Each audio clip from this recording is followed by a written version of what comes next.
The governor declared a state of emergency in Lake County just because of the sheer size of this fire and the need for more resources like air tankers and ground crews. In just 3 days, the Pawnee fire has burned 8,200 acres. That's about 13 square miles, or roughly the size of Citrus Heights. The fire right now, 0% containment. 22 buildings have been destroyed by flames, but the fire has been too erratic and too intense for surveyors to see whether those are homes or they're just outbuildings. Another 600 homes are now in the fire's path.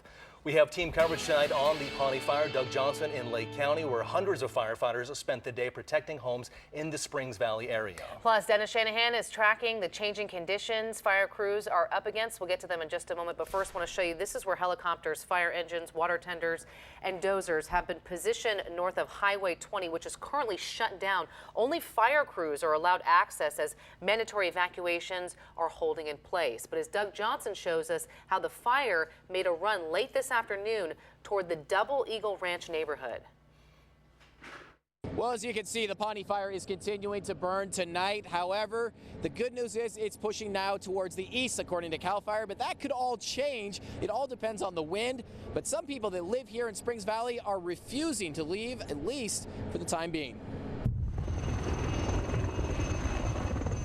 This homeowner on Pomo Trail is one of dozens who decided to stay with their homes in Spring Valley, risking the dangers of the fire to ensure hot spots around their home don't spread. I haven't thought anything about getting out of here.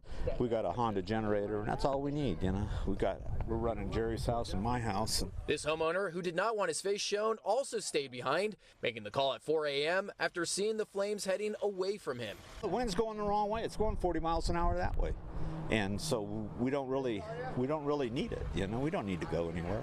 But CAL FIRE says that's not a smart move. It is a bad idea initially when you are asked to evacuate. That's what we ask you to do. It's for your own safety. We do not take it lightly.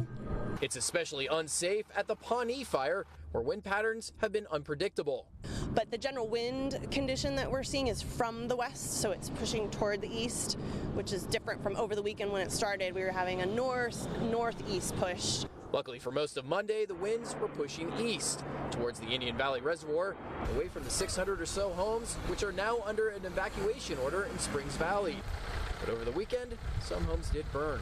22 structures destroyed, and I believe it's a mix between homes and outbuildings. I don't have the exact number. While these residents are working to make sure that doesn't happen to their homes, they complain the water company in the area is not making it easy for them. They just told us not to use any water, that they needed the water to fight the fires and stuff like that.